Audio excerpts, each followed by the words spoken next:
me quedé con algo que decías anteriormente que tiene que ver entre este equilibrio o entre esta fusión que debería haber entre el lenguaje de la institución, de los profesores, de los formadores y el lenguaje de la familia. ¿Dónde crees que están los principales problemas en este sentido? Eh, el principal problema es cuando la escuela, ya, un error que cometemos a veces es que cuando no tenemos el perfil adecuado de una persona, de un docente, el perfil adecuado para atender ciertos grados de estudios.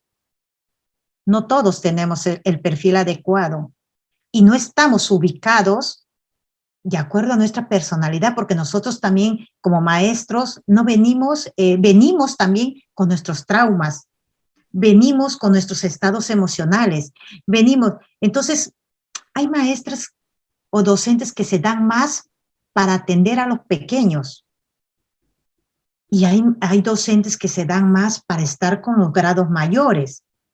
Pero si yo como directivo, como persona, como líder de una institución, no estoy cuidando esos detalles, entonces estoy poniendo a docentes que no tienen el carácter para modular, para equilibrar las emociones de mis estudiantes, y mucho más si son adolescentes, o para tratar a los niños, porque los niños todavía no buscan todavía un equilibrio emocional, lo que buscan es afecto.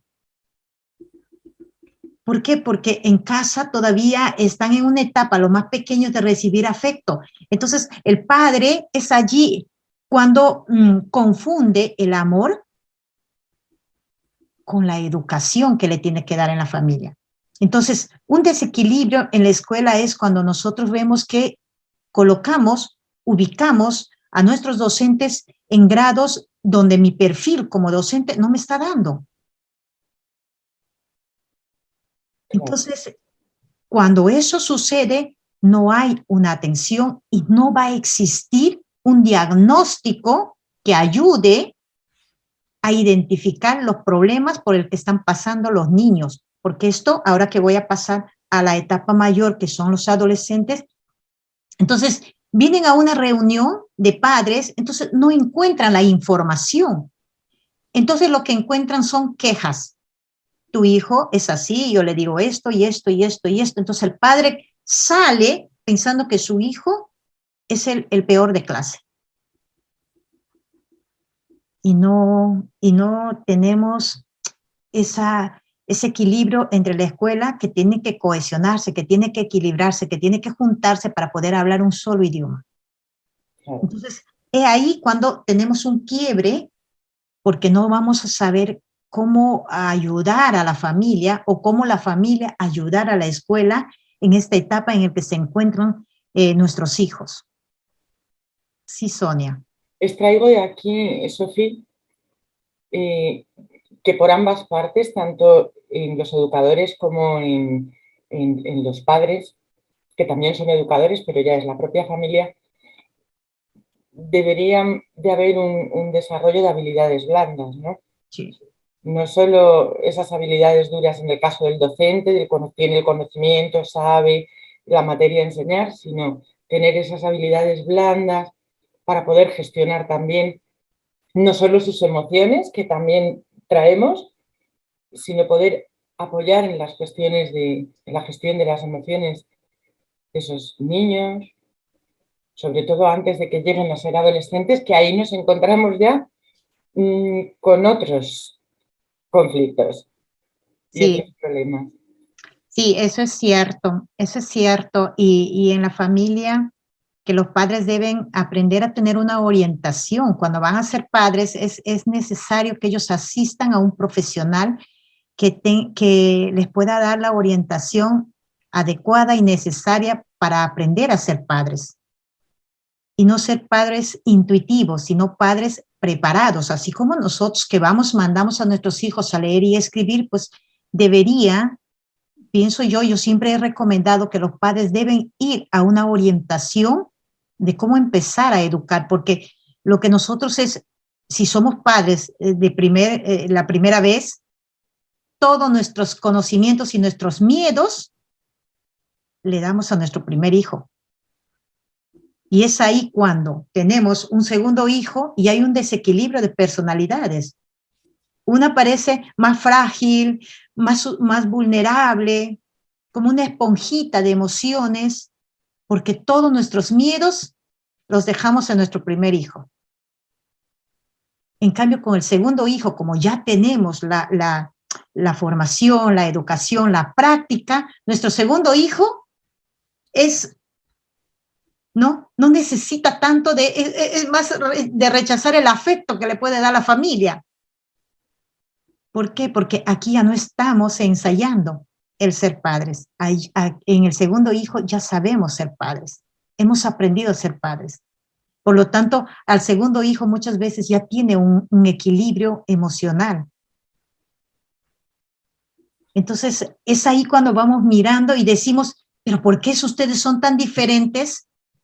Si han nacido de mí, los dos han estado en mi vientre, los dos nacieron, pero yo no entiendo de dónde sacaron que ustedes dos son tan diferentes. Pues ahí está la respuesta. En el primero ensayamos y en el segundo recién ya formamos como padres de familia. Y el tercero ya nos sale perfecto. Ah, el tercero. Sí, el tercero ya es un hijo perfecto. Entonces, ¿qué es lo que pasa cuando llegan nuestros hijos a la etapa de adolescencia? Aquí los padres decimos, ¿y qué, por qué? ¿Qué te ha pasado? Si tú, siendo tan pequeño, fuiste tan tranquilo, tan equilibrado, y ahora, claro, porque el padre lo que tiene que comprender es que acá hay un cambio de etapa. Y cuando hay un cambio de etapa, se da el podado neuronal. Esto lo dice David Bueno. Tenemos un podado neuronal. ¿Por qué? Porque el estudiante, porque el niño, el adolescente, perdón, pasa, el cerebro entra en una etapa de análisis. Y como entra en una etapa de que todo analiza, porque ya da razones. Cuando habla con los padres, el adolescente ya da razones, sustenta razones. Cuando va a una etapa de adolescencia, el estudiante va sacando todas aquellas actitudes que ya siente que no le sirven, porque eso lo utilizó siendo niño. Y cuando va a una etapa de adolescente, va a una etapa de análisis, entonces va quitando todo aquello, va sacando todo aquello que no le sirve. Entonces entra una etapa de rebeldía hasta que se vayan acomodando esos nuevos circuitos neuronales que entran a la comprensión del adulto. Claro, qué interesante, Sofía. Esto lo hemos abordado también en otras ediciones de Formando Hijos Extraordinarios.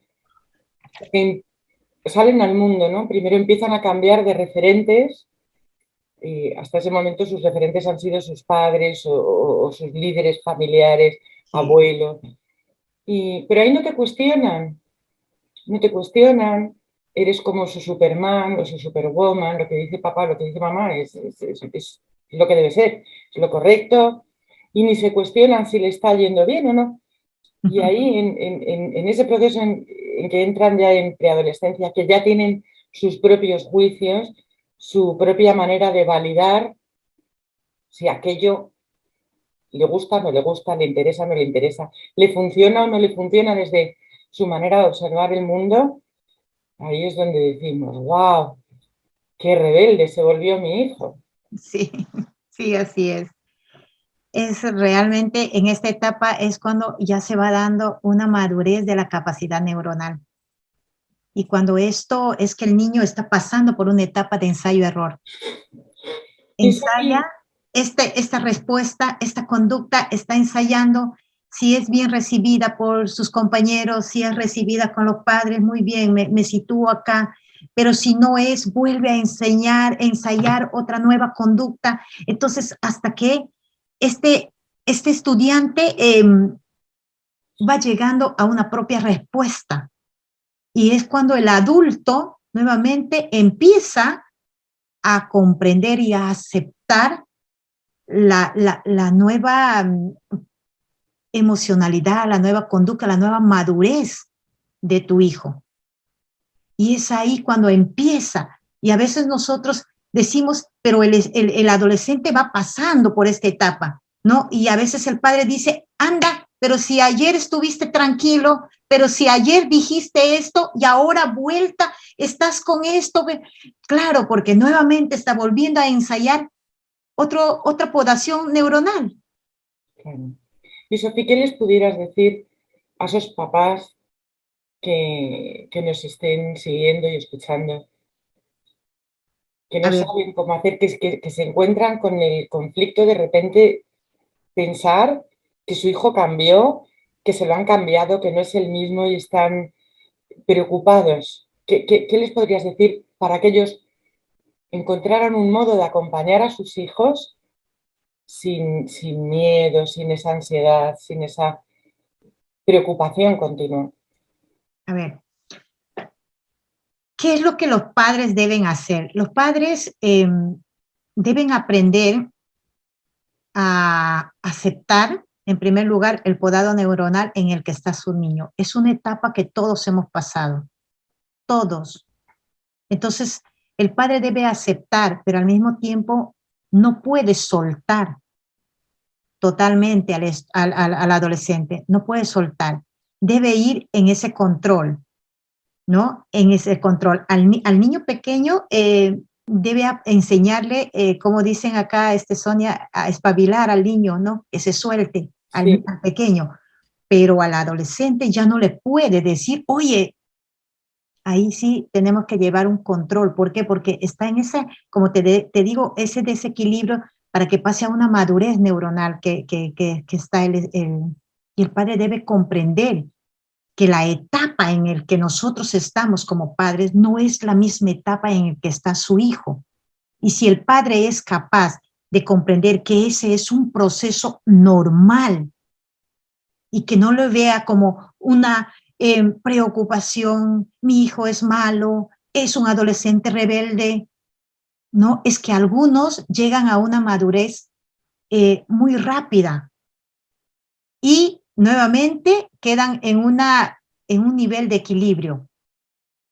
Pero a otros adolescentes esto les cuesta.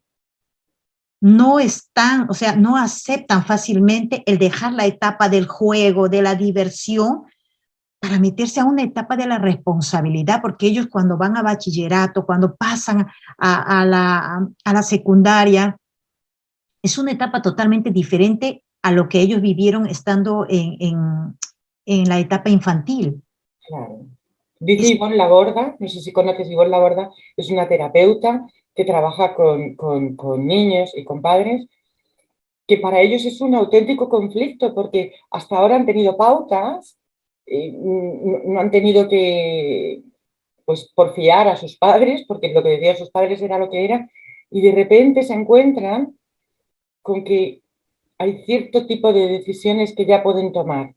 Uh-huh. Y eso también para ellos es difícil, ¿no? Es complicado. El padre tiene que aceptar que sus hijos pasan a una etapa ya de madurez y que pueden tomar decisiones propias. En esta etapa yo lo que mucho recomiendo a los padres es una comunicación muy fluida. Muy fluida. Comunicarse es la base con sus hijos. Ahora, muchos padres dicen, pero haz esto.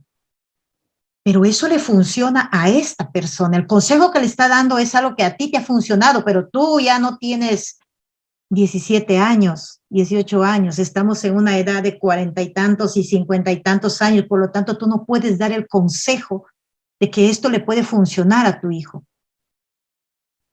Pero los padres también tenemos que pasar por una etapa de ser coach de tus hijos, preguntar y que ellos encuentren la respuesta, dejar de dar recetas a nuestros hijos, dejar de pensar que nuestros hijos no son capaces de llegar a una solución. Les puede tomar tiempo, pero estoy seguro que van a llegar. Por eso es que el padre tiene que ir modulando esto, tiene que ir controlando esto.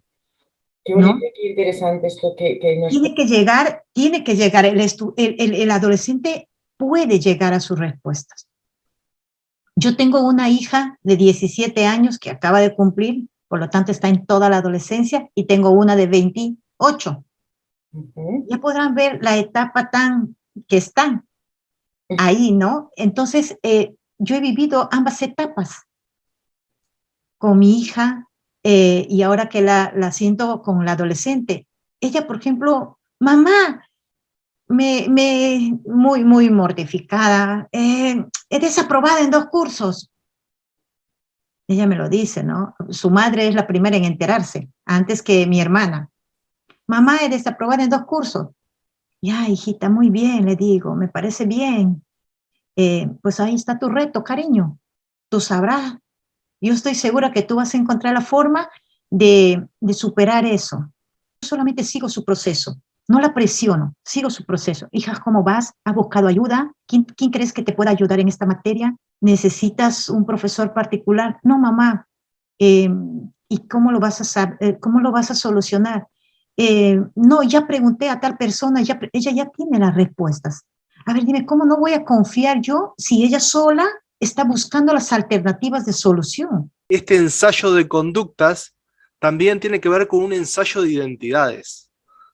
Porque tenemos que entender que la identidad de niño ya no está más presente y ellos están constantemente buscando su nuevo rol, su nueva identidad. Y eso es bueno que lo sepamos como formadores y como padres, porque no tenemos que ponernos mal si nuestro hijo cambia mucho.